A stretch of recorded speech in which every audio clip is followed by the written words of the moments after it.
Andy, my dude, have you heard of the magical website builder known as Squarespace? Ugh, not another Squarespace ad. I feel like every podcast is sponsored by them. Hey, don't knock it till you try it. Yes, okay, it is overhyped, but actually it lives up to the hype. Squarespace is like a website fairy godmother. With a click of a button, your site transforms into a beautiful masterpiece. A website fairy godmother? That sounds interesting. What makes it so magical? Well, for starters, those slick templates make anyone look like a professional web designer. Pick one, customize the colors and fonts to match your brand, and voila. Plus, the drag and drop fluid engine is so easy, your grandma could build a site on Squarespace. Well, she did knit me a lovely scarf last Christmas. Maybe website design is next. Exactly. And when you're ready to sell your Nana's handmade scarves online, Squarespace has built-in e-commerce. Add a store with one click. Get flexible payment options. Then watch those sales roll in. And when she wants to teach others her steezy scarf skills, Squarespace's new courses feature is just the ticket. Nana can set up her curriculum and enrollments and payments in a snap and become the next e-knitting influencer. Oh, wow, you really sold me with the grandma angle. Sign me up for that free trial. Just go to thenextreel.com/Squarespace and transform your site into a beautiful Squarespace masterpiece. Well, thanks, Pete. Even though it's overhyped, Squarespace actually sounds perfect for Nana's site's needs. Appreciate the warning on the ads, though. I'll brace myself next time I listen to a podcast. Anytime. Let me know if you need any help getting that site up and running.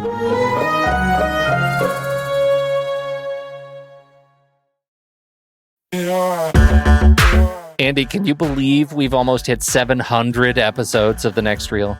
I know, it's crazy. And with all the other episodes in our family of podcasts, we are well over 1,200 episodes of movie conversation. It's really pretty amazing that we've gotten to have these in-depth movie chats every week for over a decade now. And we couldn't have done it without our loyal community of film fans. Their support over the years has meant so much. For sure. That reminds me, we should give the merch store a shout out. Buying shirts from thenextreel.com/merch is a great way listeners can continue to support the show. Plus, they get to sport our great designs.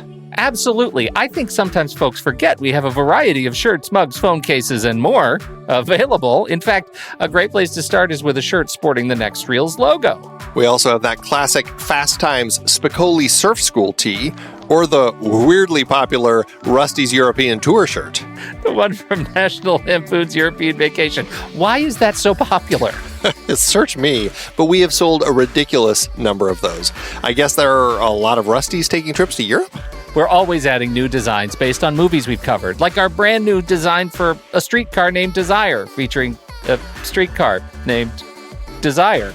So if you want to rep your love of TNR and films, head to thenextreel.com/merch. Every purchase helps us continue to have these weekly in-depth conversations. So visit thenextreel.com/merch today. And as always, thanks for listening and being a part of the Next Reel community. We've got lots more great movie chats coming your way.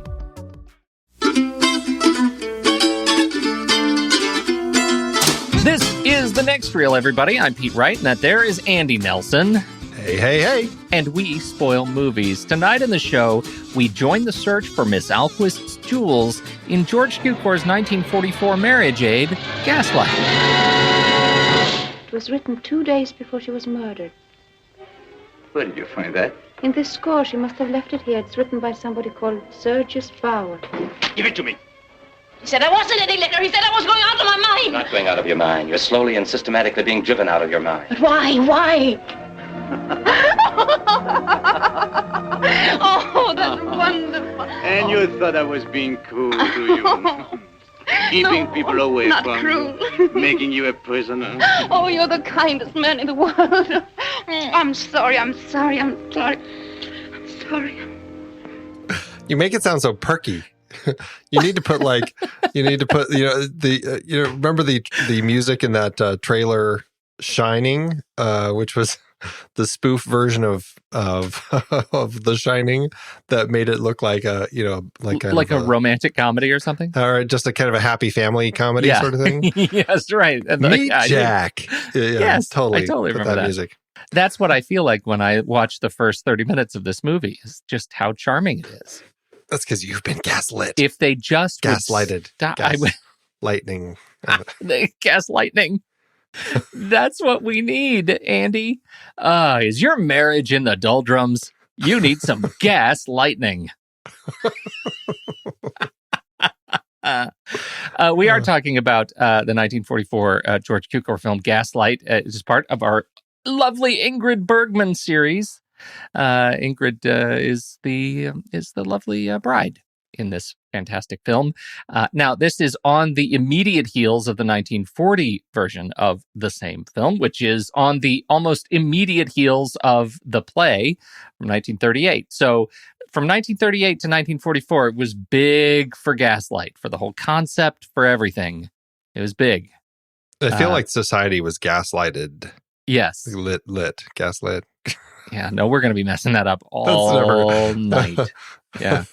So what did you think? Now, and we should say, to set the stage, both you and I somehow managed to fit in both versions of Gaslight for this week's show. So while we are not going to be doing a show on the 1940 version, at least we have that context, yes?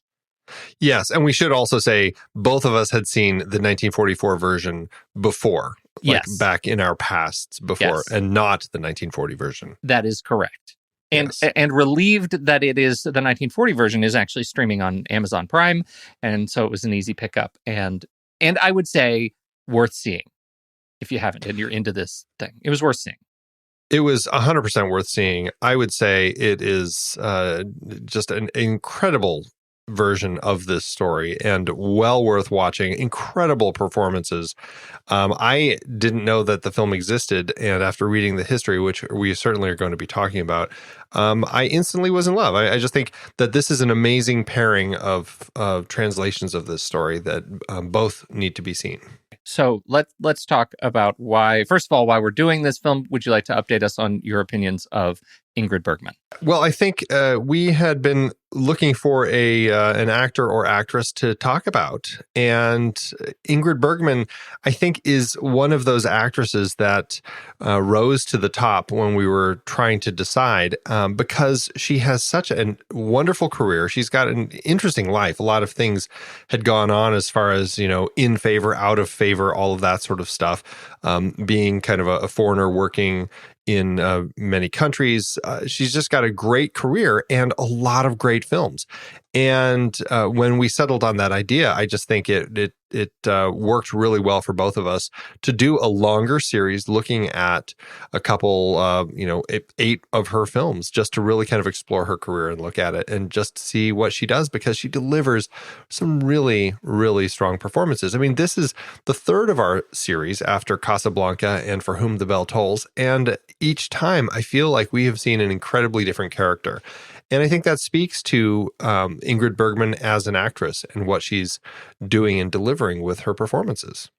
I think so too. And in this film in particular, watching the way it's not just watching how she changed over the course of a series of movies, Casablanca, For Whom the Bell Tolls, now Gaslight, but the way she transforms within this character is it's sort of breathtaking for me to watch her at work here. And it's going from this sort of sense of just wonderful innocence and trauma that now she becomes, this such a victim over the course of our, hour and 40 some odd minutes together. It is exceptional work. It is really beautiful.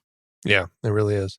I will say I'm a little disappointed that she is not one of the EGOTs out there in the world. She has her Emmys, she has her Tony, she has 3 Academy Awards, but alas, the Grammy eluded her. And this film, she sings opera, she sings some songs in this film. This could have been her chance. And you think this would have been it? I feel like they let us down. Yeah. Oh. Now, I wanted to open just a little bit with some of the context of the 1940 film and how the films differ. What was it that MGM was trying to get away with here over the original, British version of the film? Well, I know we usually start or talk about kind of that history and backstory piece later, but it's kind of interesting setup. Yeah, it really is. This, I mean, as you mentioned, these both were based on this play, Angel Street, that was on Broadway, starting in 1938, and it was a pretty successful show. I mean, it had run, I can't remember how many, 1,200 performances, something like that. Quite a long run. And what happened is it was adapted, directed by Thorold Dickinson, with Anton Walbrook and Diana Wynyard as the two leads. And it was a British version of the story. Incredibly powerful performances. But what happened is it had a release in the UK as Gaslight. And when it was released in the US, they released it as Angel Street. And MGM really wanted to make their version of this film. So what they did is they basically talked to I can't remember what the company was that was doing it at the time. British National, I think, did the 1940 version.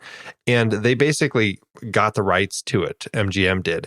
And they said, we want to make this, but in order to do it, they included a clause that said all prints of the first film had to be destroyed, because they didn't want anyone confusing the films. They didn't want anybody thinking kind of watching this other film and thinking less of theirs, all this nonsense. And so MGM put that in the contract, and British National did it.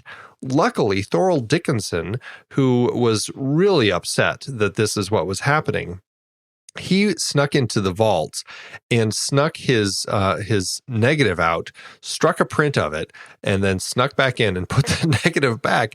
And he held that for that was in the 40s until I think the 80s. So 40 some years, he held it in hiding, not letting anybody know that he had a print. And everybody thought that the original 1940 film had been destroyed and was gone. And nobody really kind of knew about it. Everybody thought that this was the version of the film. I mean, it's just horrifying that this is what they did. It's shocking that that's how that unfolded. It is shocking. And it's even more shocking that it's this movie that, right? MGM does the Society equivalent. was gaslighted it. Right? The equivalent of putting the film in the purse and then hiding it in the drawer. What film? Exactly. What film? Are you crazy? It hurts my feelings that you think that there was any other film but this one. MGM, what? The fact that he Ocean's 11'd this thing and was able to sneak it out, strike a print, and put it back before anybody noticed is maybe the movie I want to watch about this whole thing. That is an incredible story, and it's incredible that we now have both of them here, and they're both great. They both are great. And I'm a little disappointed that the prints that we have over here in the US are not as apparently gorgeous as they are over in the UK, where they have a gorgeous print that they've struck some gorgeous Blu-rays from. So I would love to have a copy of that, because it's already the 1940 version is a gorgeous film too. I would love to see a pristine version of it. So I'd love to have both of them, because it's two great versions of this story. So then let's talk a little bit about our 1940 versus 44 reflections then. How, leading us to Ingrid and her relationship, or I should say the relationship between Paula and Gregory. What do you think about what this film does differently than the original? Right, yeah. I mean, right out of the gate, we're getting different names. Instead of Paul and Bella, we're getting Paula and Gregory. So they're already starting with that.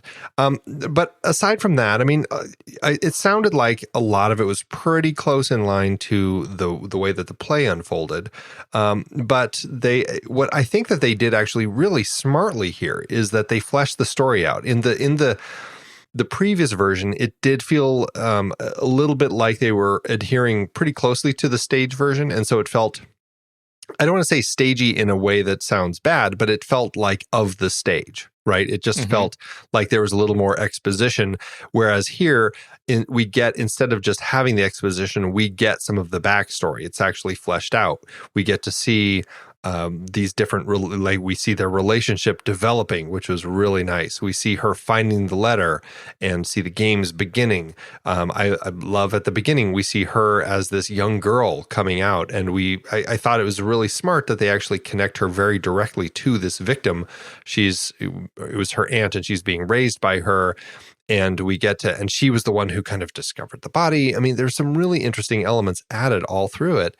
And I don't know, for me, I think it really enhanced the story in a way that just gave me just additional information for the story that worked really nicely. There were some elements, like the original had very direct infidelity.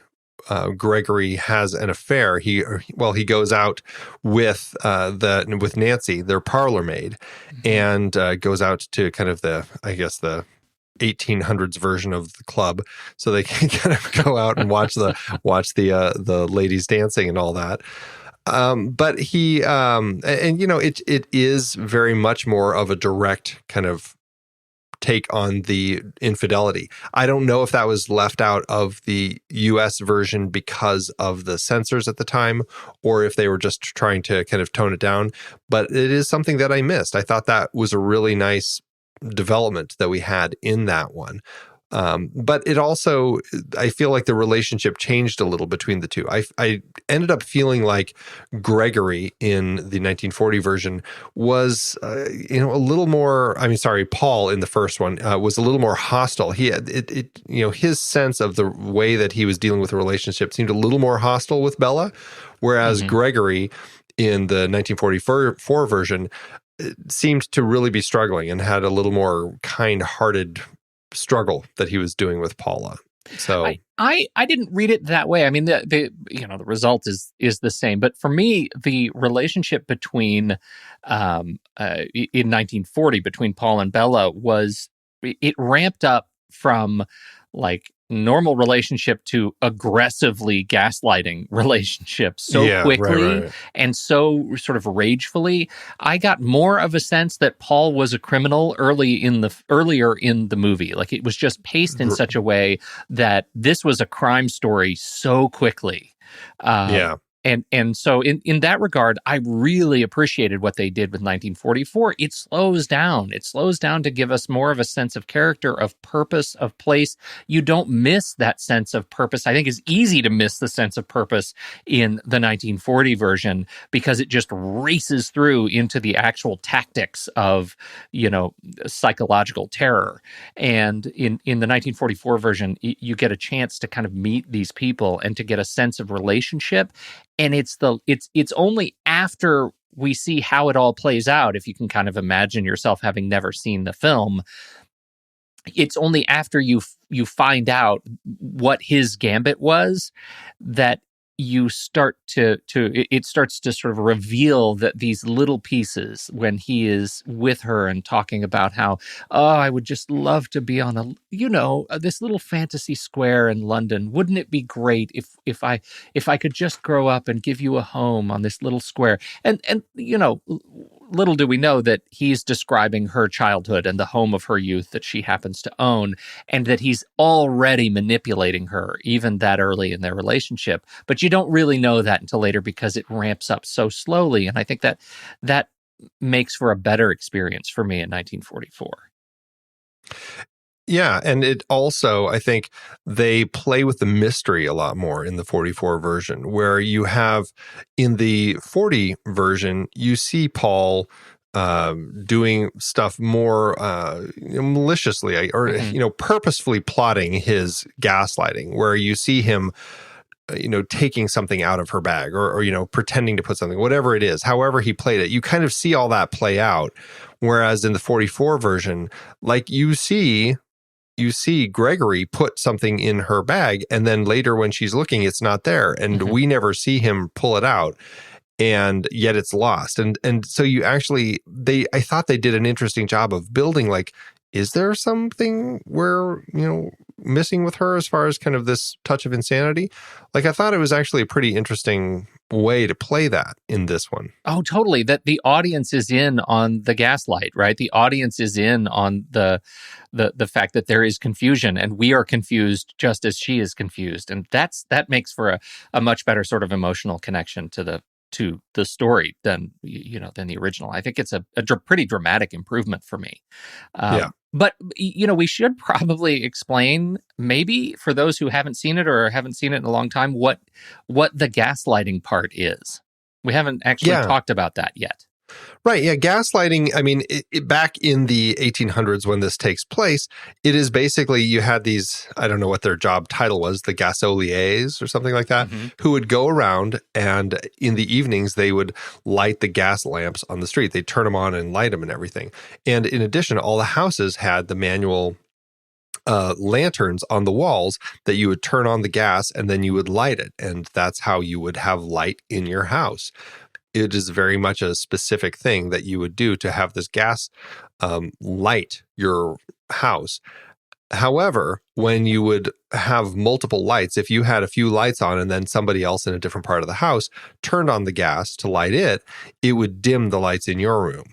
And what's happening in her particular house here is the lights are going down, but nobody else is in the house. And so it's this whole idea of her kind of losing her mind. And so what gaslighting has become from this story, from the play and these films, an actual psychological term, gaslighting, which does describe this psychological abuse where you have an abuser who manipulates the victim into kind of doubting their own sanity through these different techniques of making them feel like they're crazy. And no, there's nothing. Oh, I didn't. You put it in your purse. Where is it? Like these sorts of things that that all of a sudden make them question how sane they are.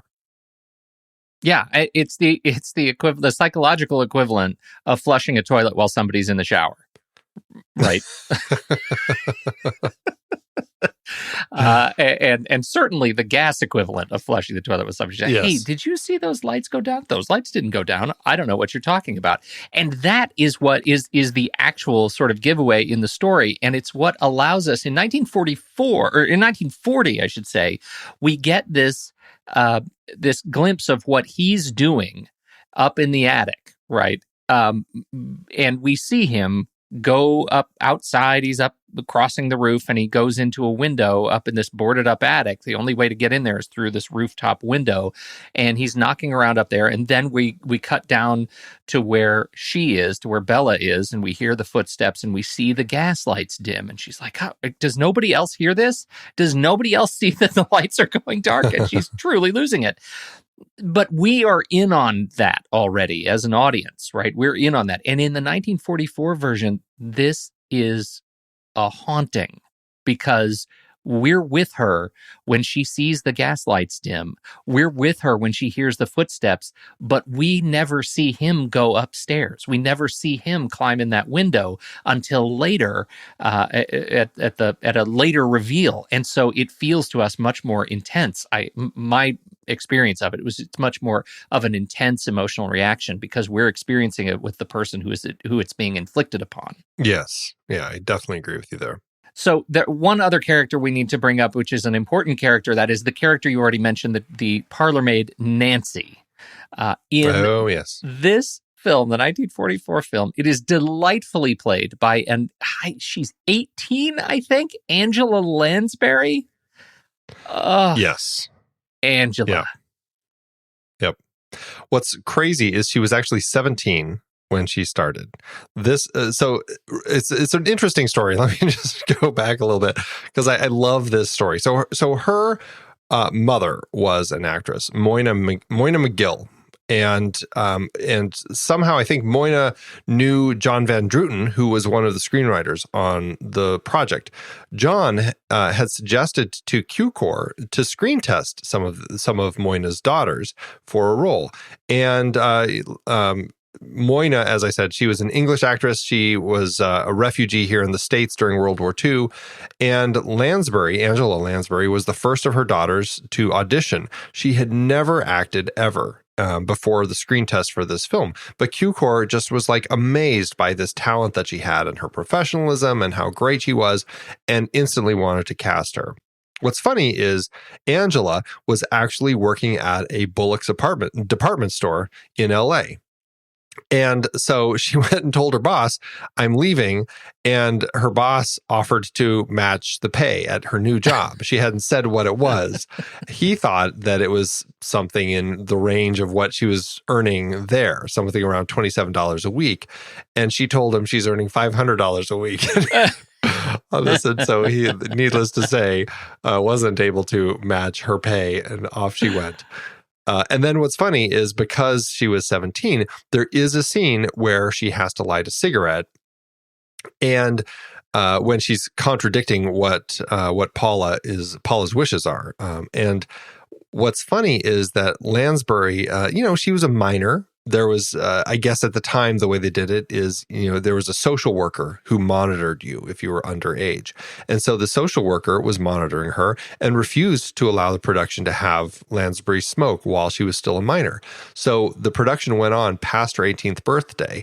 And so on set, when she turned 18, Ingrid Bergman and the whole crew had a big birthday party for her, and they had the cigarette ready. And so as soon as they finished the party, she lit the cigarette and they went and shot the cigarette scene. I love it. I love it. Oh, Angela. So good. Well, and true to form, she's wonderful in this part, as she's such a capable young actress, and she's just great. And the way she interacts, particularly the way she allows Charles Boyer's just early insidious psychopathy and sociopathy emerge even as early as the interview that he does with her to give her the job is just wonderful to watch as she's sort of probably doing the same thing that she was doing on set. Angela Lansbury, she's doing as Nancy here, just sort of preening and she pulls it off so well. I do have to say, though, a point you made earlier, the overt affair is something that I liked in 1940, and the fact that they masked any of that overt kind of nature of the affair in 1944, I kind of missed it. Oh, that's what I said. Yeah, I really liked that in the 1940 version. I thought it made for a really strong and interesting twist in the relationship here. I missed that in the 44 version. Truly. And I don't know, again, was it the kind of the censorship at the time? I don't know why they dropped it, but I did miss it. The fact that the censorship would have come out in a 4-year space is it's a little bit surprising. But the British versus UK versus US. You could get away with anything in Britain in 1940. Believe me, right. Anything you want. Yeah. We've talked a little bit about Bergman and how wonderful she is. She was pretty reticent initially to actually take this part because she always considered herself to be a very strong, independent woman, and she was really not sure that she would be able to convincingly play a character who was so kind of nervous and broken down. And she ended up becoming very attached to this part because she ended up feeling like it was one of her greatest challenges as an actress to be able to play this weak character. And I think that's a really interesting kind of testament to her work and everything. And just an interesting side note, as far as her and her relationship with Charles Boyer, who I think is wonderful, and we should talk about him for a minute for sure, but they had never met and they had never worked together before. And the very first thing that they had to shoot was the scene outside of the train station where he meets her, and they have to kind of have a love scene. And they literally just met before the scene was filmed. And Bergman was just terrified and Boyer was uncomfortable. And it made for a very difficult situation. And that created a thing with Bergman. For the rest of her career, she refused to do any love scenes until she had actually met the person ahead of time and had a chance to get to know them a little bit so that she felt less flustered and embarrassed while shooting the scene. Oh, that's kind of sweet.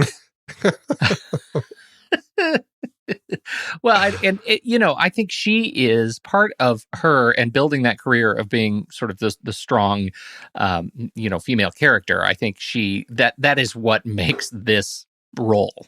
That is what that's what completely sells it. Like, and it is the thing that I really struggle with in the original. Just as Paul's character ramps up the aggressive sort of criminality in their relationship too quickly, Diana Wynyard, she becomes the withering victim so quickly that you never get a sense that there's any transformation going on here. She's just broken, and here you actually get to see Ingrid Bergman lead this character to break, and that is so rewarding. We have moments in this one where I feel like she's finding her strength. And I think that is what really helps me. Mm-hmm. We get a moment where early on, as the wonderful Dame May Whitty is talking to Joseph Cotten outside the house, and she's like, she never comes outside. And then you see her come out. Yeah. And they're talking about it. And then she's trying to make a decision to go somewhere. And then she gets nervous and she ends up going back inside because she just can't do it. And then later we get, she's talking, she comes out dressed up and she tells her husband, I'm going to this party. And he tries to convince her otherwise. And she, really kind of puts her foot down and says, I'm going to go. And he's like, I didn't realize it was so important. And he goes, he still gaslights her once there. But I like that we had moments of agency for her where she was still kind of trying to prove to herself that I'm not crazy. And I think that really strengthened the character for me as I watched the film and the way that she was portrayed this time. I absolutely agree. I would just add early in the film when she's on the train and she's talking to what's her name again when they first meet on the train. Dame May Whitty, yeah. Yes, Dame May Whitty, and she's having this conversation. She says, "Well, wait, you're going where? Alone?" She says, "Oh, well, I hardly think anything's going to happen to me."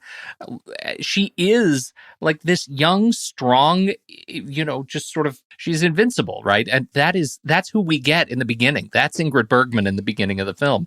And that's the journey that's where we start on this journey on a train, watching her break down. And the first person she sees when she gets off the train, it's him. You don't hate me, do you? It's just perfect. It's diabolical. It's perfect. And it gets to, then we get to the last point of the gaslighting that gives me enormous anxiety. And that is the whole aspect of public shaming. And that is the thing that I think both 1940 and 1944 do in their own way just right. This is at the concert. Does this make you quiver in anxiety like it does to me? Oh, it's just horrifying. This is a perfect example of the psychological horror because the way he's breaking her down and destroying her really comes to this head at this concert, and watching her, the way that she's thinking through things and trying to piece it together, and then just devastated by the fact that she might be losing her mind. She might have misplaced this and not realized it. And just how awful he is, and just the psychological games that people like play, and how an abuser like him takes advantage of somebody who has this weakness. And it's horrifying. And it's psychologically, it breaks me while I watch it because it is horrifying. Yeah. The party, Mrs. Dalroy's party, that where we see her come to terms with the fact that she is now officially questioning. She's always been just sort of on the edge. Like she knows that that something is awry with, she's misplacing things. She's suddenly forgetful and it's just not right. But when she's actually sitting in the party and they're in the middle of this concert, this piano concert, and she's just, her cup runneth over, she just can't stand it that she is being questioned in this public case. And he is able to make her feel shame, not only for questioning her own sanity, for having taken the watch, misplaced the watch, that she's actually, he's making her feel shame for making a scene about it in public, which is the layer upon layer of torture that he is inflicting. It is such an incredible example of what this film does right. Oh, really true. So true. And I think I mean, not to jump too far, but I mean, really, just to go right to the final confrontation between the two. Mm-hmm. I mean, it's that to me is really the reason that's the entire film ends up working, because when he is finally caught and Joseph Cotten has him and she has that moment, and it happens beautifully in both films, but in this one I love her speech when she's like, I want to talk to my husband, and she goes in, and that whole thing where she is 100% pointing out to him the destruction that he's done to her. When he's like, get that knife, cut me free. And he's like, and she's like, are you suggesting this is a knife I hold in my hand? And just kind of playing with him in that way where it's like, there's so much hate, and just her entire speech, if I were not mad, I could have helped you. And just the way that she keeps going and building to this thing. And, finally this climax of, without a shred of pity, without a shred of regret, watching you go with glory in my heart. It's like, wow.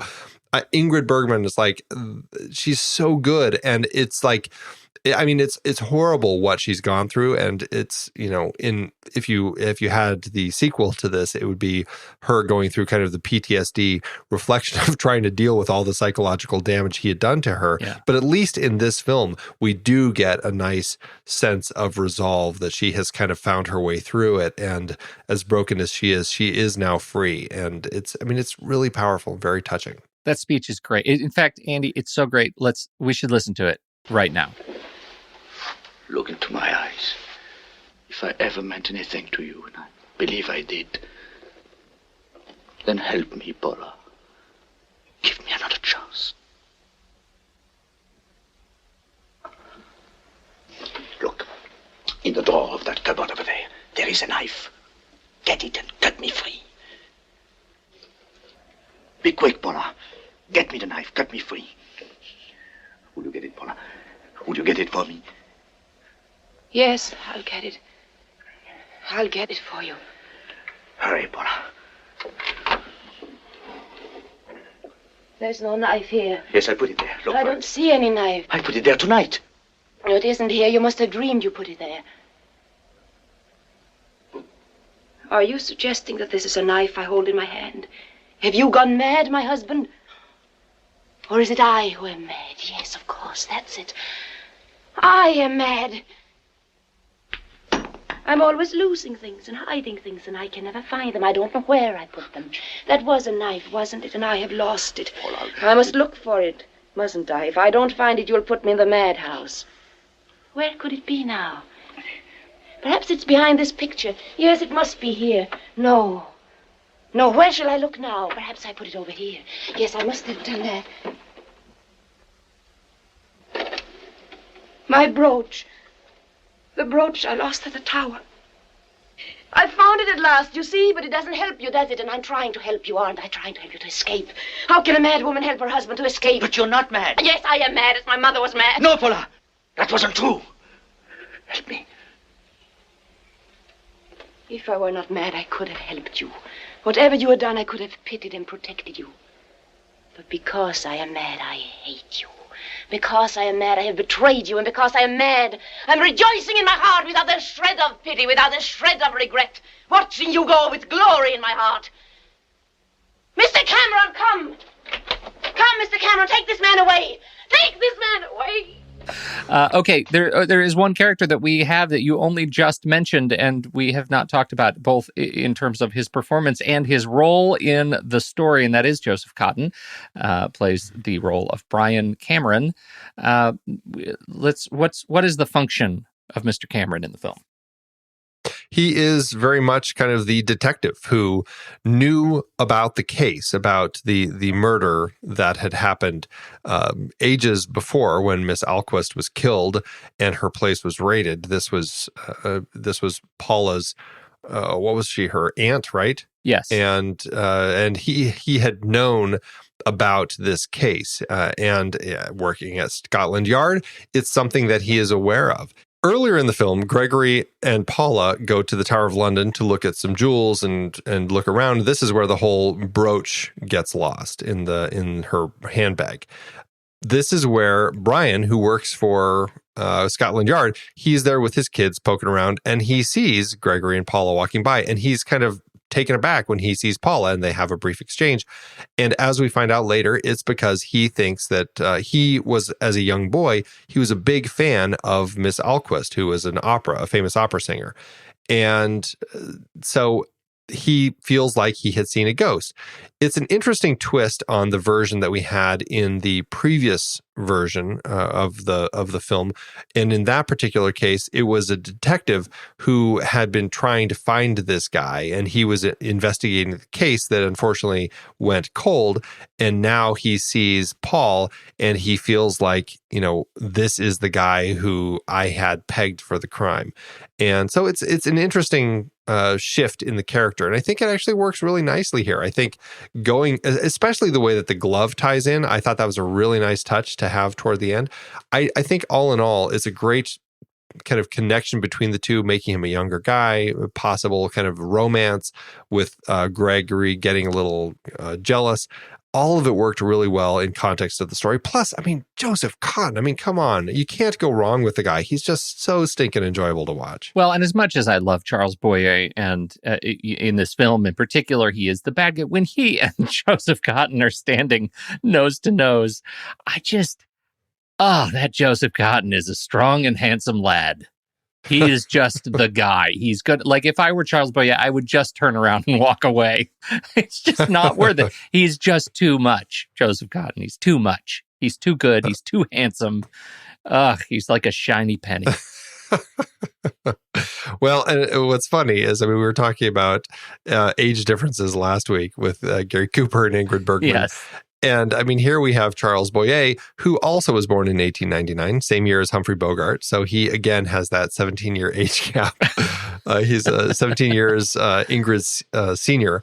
And Joseph Cotten, he's not, that far off either. He's 1905. So he's 10 years older than her. This was probably a Hollywood thing. They're probably getting cast quite a bit. Yeah. Younger women with older men for quite a long time.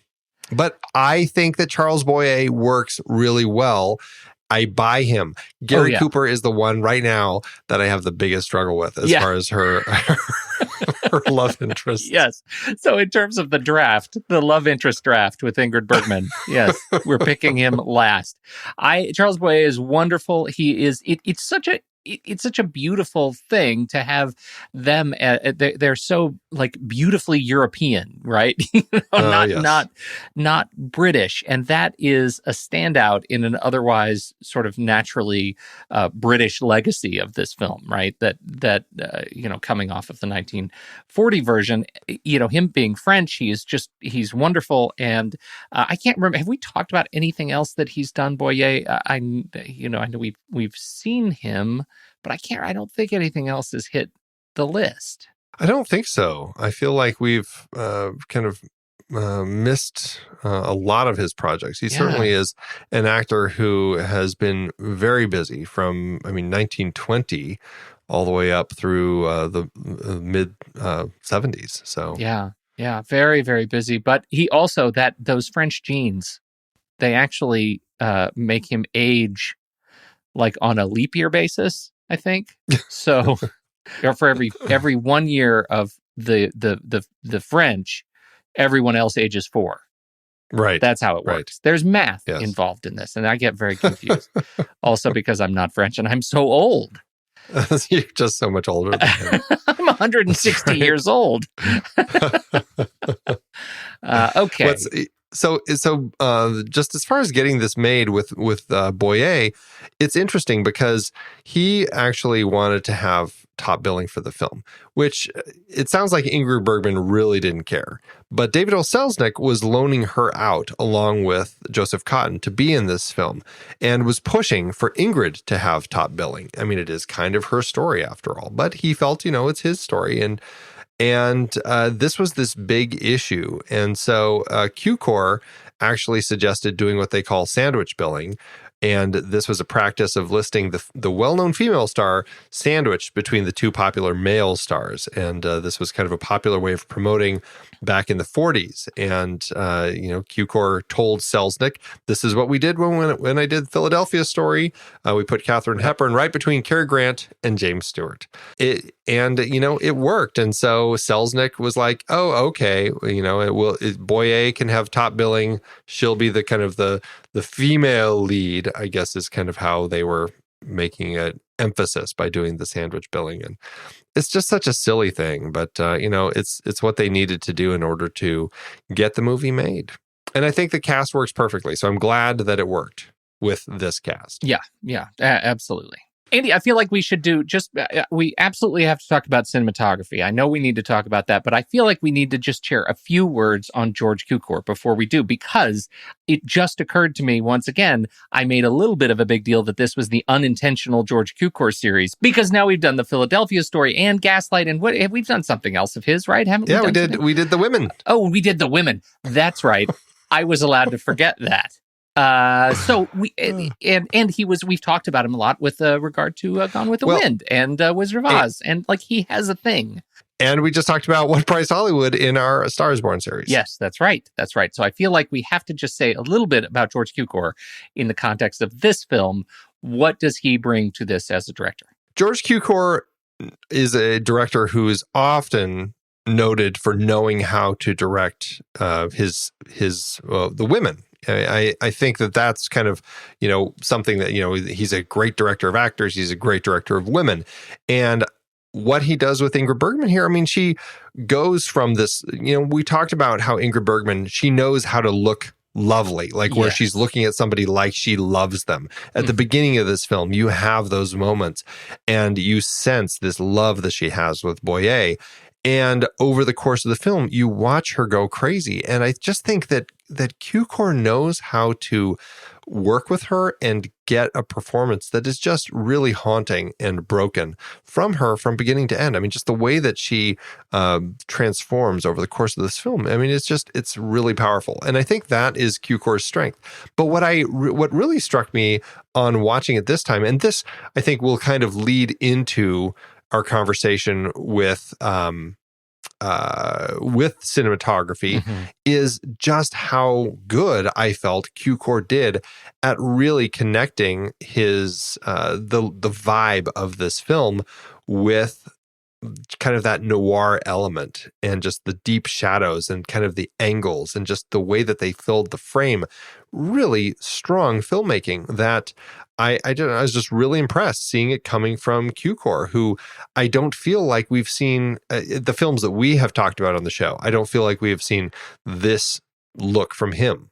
Yeah, it's a funny bit of crime drama, this sort of psychological crime that lands in noir, right? This isn't the kind of, hard-boiled noir thriller.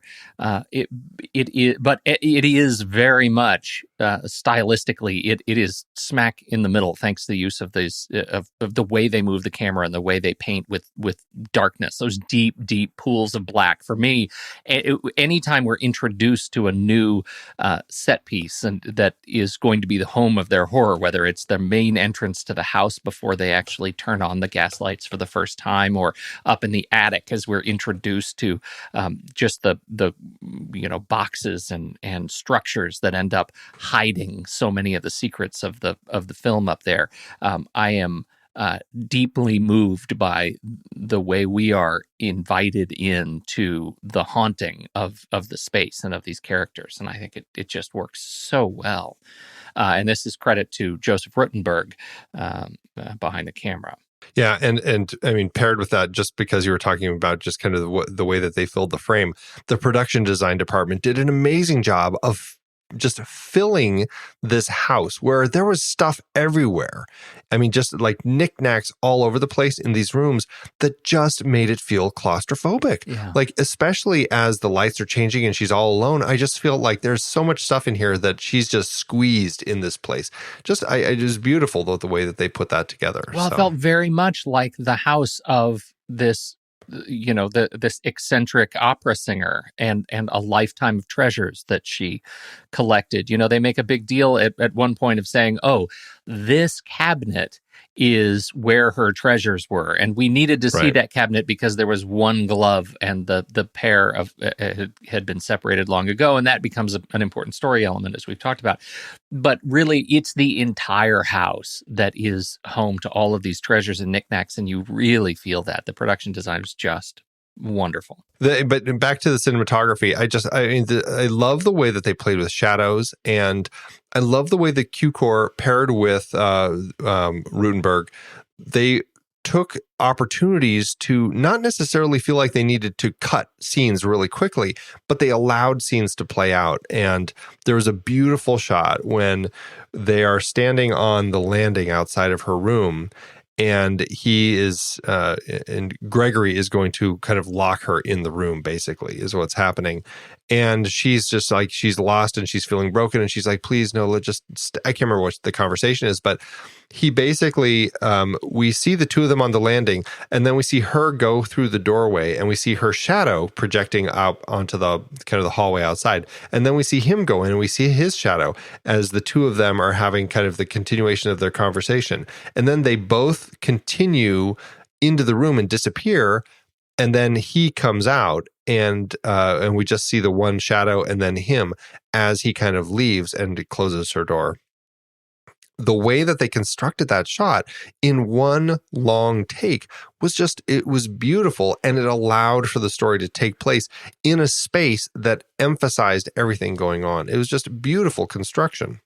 It really is, and the fact that they really just landed on that treatment of how we live in this world of lights and darks from the very opening frame to the closing, the way they play with the flame. For me, that comes when they first light the flame as they enter the house, and she's scared and she says, "I can't do that. I can't do that." But it seems like I have not noticed some of the tricks that apparently they used elsewhere. Yeah, I need to go back and look at this too. But apparently, during the opening and closing credits, which is a shot of a gas, like a lantern in the house, kind of this gaslight burning. Apparently, if you look at the shadow as it plays on the wallpaper, you can see a man strangling a woman, which I think is really interesting. Eesh. That's Hitchcock. Right? Ugh. Well, this is it's just a lovely film. I'm so glad we got on this, and especially it's sort of palate cleansing after a so-so experience last week for Whom the Bell Tolls. Yeah. How'd it do at awards season? For its time, it was really popular at award season. 5 wins, 7 other nominations. Over at the Academy Awards, it got 7 nominations there alone. Best Actress, Ingrid Bergman, she won. She walked away with the award for this film. A nice little note on that. She was up against another actress that we've talked about that we really, really like in a film we really, really love. And it was... I'm blanking here. Hold on. I'm looking. Shush. Oh, yeah. You think I'd have all this ready? Another actress that she was nominated against, Barbara Stanwyck, somebody that we love, who was nominated for her performance in Double Indemnity. She was rumored to be the favorite to win the award, and then Bergman won. But Stanwyck was very gracious in her defeat. She said she was a member of the Ingrid Bergman fan club, and she said she didn't feel at all bad about the award because, as she said, my favorite actress won it and has earned it by all of her performances. So I just think that's lovely. Very kind. Absolutely. Continuing on, we have the Best Art Direction, Interior Decoration, Black and White, won for the Oscar for that. Best Picture lost to Going My Way. Likewise, Charles Boyer lost to Bing Crosby for Going My Way. And the Best Writing Screenplay, we didn't really mention them, but the screenplay was John L. Balderston, Walter Reich, and John Van Druten. They were nominated for Best Screenplay, and they lost also to Going My Way. Best Supporting Actress, Angela Lansbury, her first performance in a film that she wasn't even really ready for. She was nominated for Best Supporting Actress, but lost to Ethel Barrymore in None But the Lonely Heart. And Best Cinematography, Black and White, lost to Laura. And boy, I tell you, talk about two really gorgeous films. I have a hard time arguing that loss, even if I do. I kind of selfishly would just love to see this one win, but Yeah, I'm me totally too. okay with Laura taking that. Over at the Golden Globes, Ingrid Bergman won Best Actress there. She also won at the National Board of Review. At Cannes, it was nominated for the grand prize of the festival for the best film, but did not win there. And last but not least, at the New York Film Critics Circle Awards, this was the one where Ingrid Bergman was nominated, but did not win. She, in fact, lost to Tallulah Bankhead in Lifeboat, of all things, which really surprised me. I mean, I really like Lifeboat. I think Hitchcock did a great job with that. But the other nominee, Barbara Stanwyck in Double Indemnity, and Ingrid Bergman, I would argue both did better performances than Tallulah Bankhead in Lifeboat. I can't comment. I haven't seen Lifeboat. What's that about? You should watch it. It's a really fascinating movie. I don't think it's one of Hitchcock's greats, but it certainly is a strong entry for him. All right. It's on the list. There you go. How'd it do at the box office? Well, in order to really bury Dickinson's film, MGM gave Cukor just over $2 million, which is about $28.2 million in today's dollars. The movie was released May 4th, 1944, opposite an interesting film, Follow the Boys, also known as Three Cheers for the Boys, which is an all-star cast morale booster designed to entertain the troops abroad and the civilians at home. One of those kind of all-star cast sorts of movies. This was a huge success here in the United States, earning back $4.6 million or $63 million in today's dollars. That gives Cukor's film an adjusted profit per finished minute of just under $3.2 million.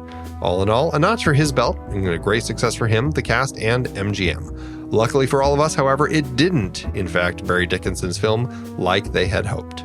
It's a fantastic gift that they found the old one and that we have the new one. It is, it's just great anxiety-ridden film, and I'm nervous, Andy. I'm nervous about what's going to happen when we rank it. I hope you're not. I love this movie, and I'm really excited to rank it. And if there's any reason for you to be nervous, I'm going to blame it on you. Head over to flickchart.com/thenextreel, and you can see all the movies that we've attempted to somehow congenially rank together as a team. Some for good, some for ill. If you swipe over in your show notes and you tap the word Flickchart, that should take you directly to this movie, where you can add it to your own list and see how it stands up to ours. First up, Gaslight or Rocky 3? Gaslight. 100%. Yep, Gaslight. Gaslight or Fargo? Mm-hmm. Oh. Mm-hmm. See? Not so easy, is it? It's not so easy. Fargo. What?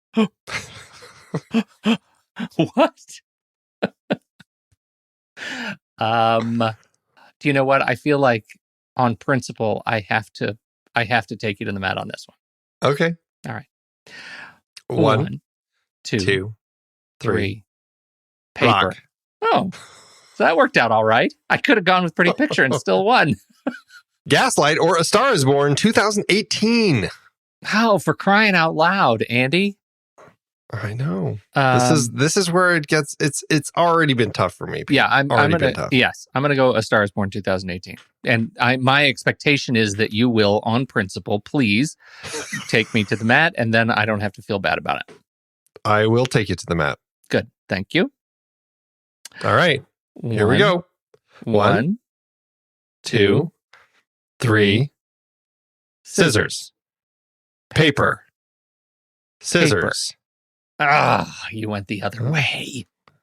All right, Gaslight took it. Gaslight or All the President's Men? For crying out loud. Why can't we get some easy ones?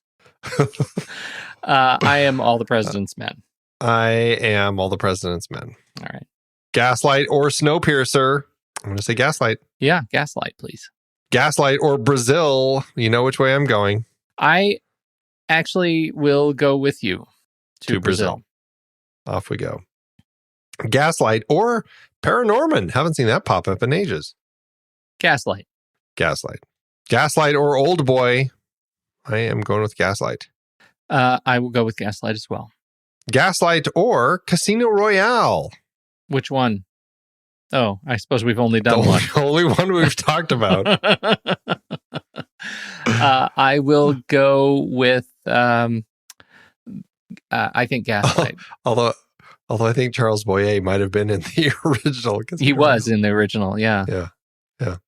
I am. You're going with Gaslight? Yeah. I'm going with Casino Royale. Really? Yeah. Oh, no, that's just you being braver than I am. I'm going to go with that too, Casino Royale. Absolutely. I was just trying. I was like, I don't know. I was flexing. You're trying to prove your cred. Yeah.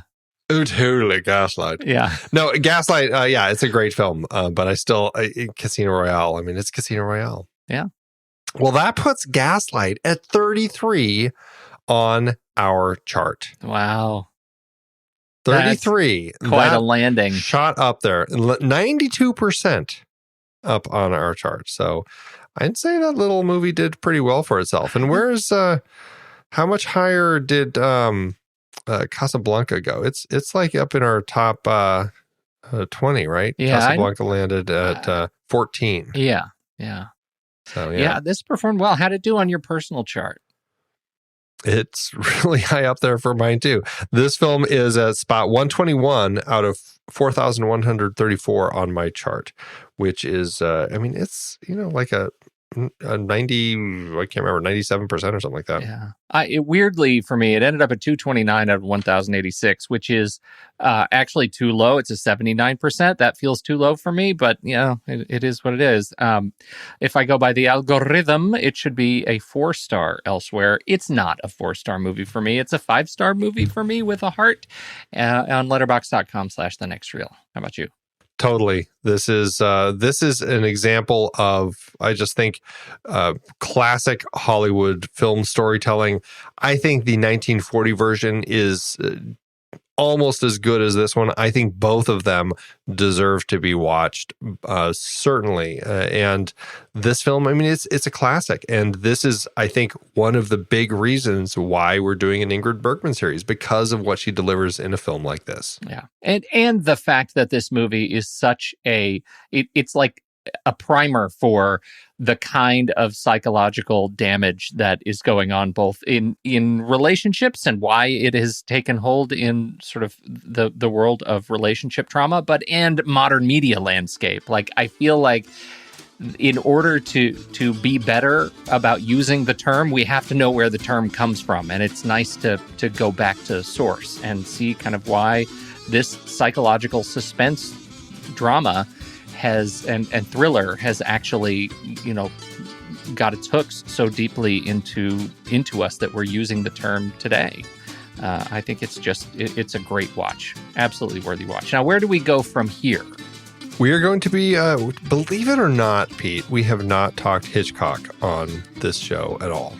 I don't know how he has eluded us all this time, but he has. Wow. We are He's crafty. He is. This Hitchcock is a crafty feller. We are finally going to be talking some Hitchcock, though, which is great. We're going to be looking at a pair of films he did with Ingrid Bergman, starting with Spellbound. And it's going to be exciting. I'm looking forward to both of these movies that we're going to be talking about that they collaborated on together. So it should be a good time. Looking at 1945's Spellbound, followed by 1946's Notorious. Excellent. Love it. Back to back. Hitchcock Bergman, Hitchman. That's their ship name. I suppose it's better than Bergcock. Yep. Yes, it is. Thanks, Andy. Well, everybody, if you want to hear more of us, but you can't wait until next week's show, check out our other show, The Marvel Movie Minute. We're talking about the films of the Marvel Cinematic Universe 1 minute at a time. We're starting with 2008's Iron Man. You can support that show and all of our shows over on thenextreel.com/Patreon, where you can also get access to our exclusive members-only weekend show, The Saturday Matinee. When the movie ends, our conversation begins.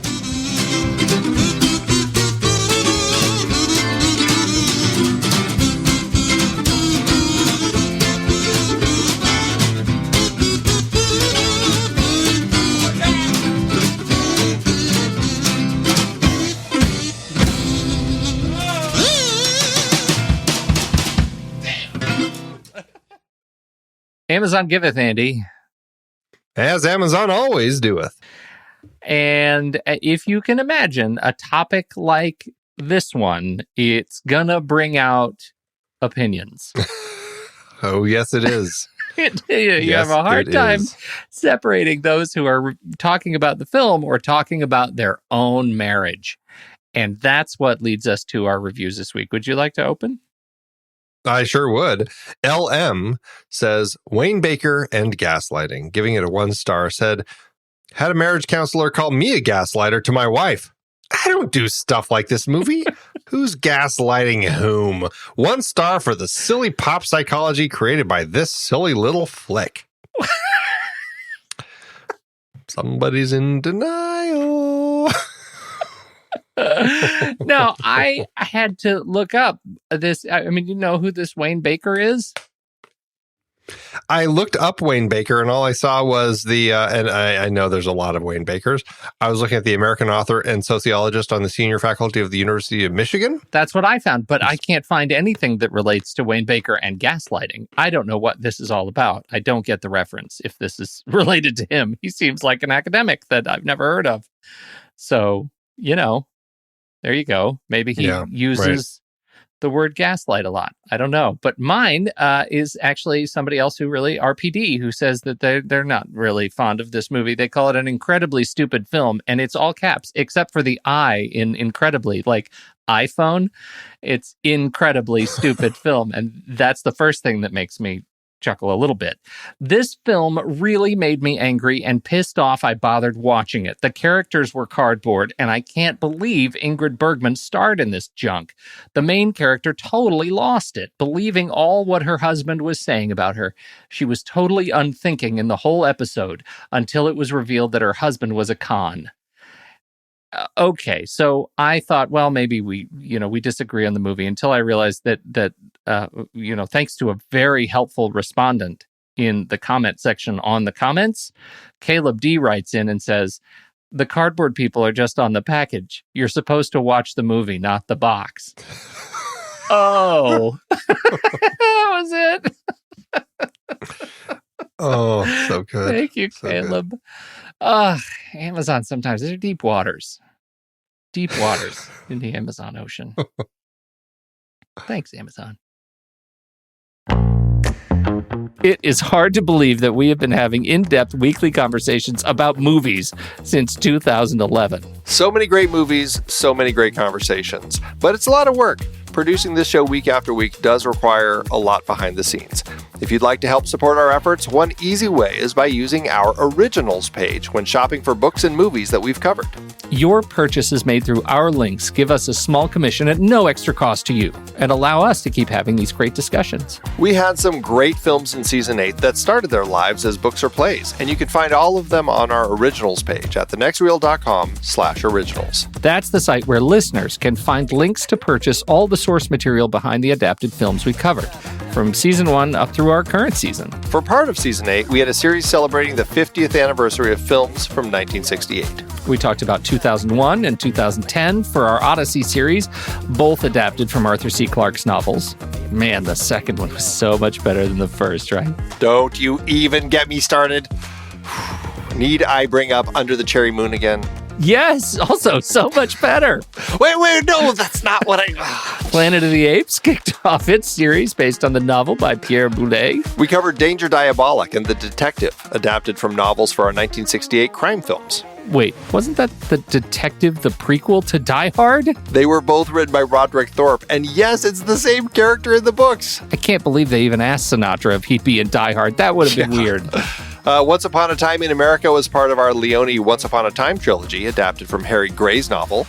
And we looked at 1968 Best Picture nominees The Lion in Winter, Rachel, Romeo and Juliet, and Oliver! We also had an Ingrid Bergman series with adaptations like Spellbound, For Whom the Bell Tolls, Murder on the Orient Express, and Gaslight. We haven't talked about Gaslight. Stop gaslighting me! Dive deeper into these books and more adapted films at thenextreel.com/originals. Every purchase supports the podcast. Get the full list of adaptations that we've covered on all the Next Reel family of podcasts and start your next read today at thenextreel.com/originals.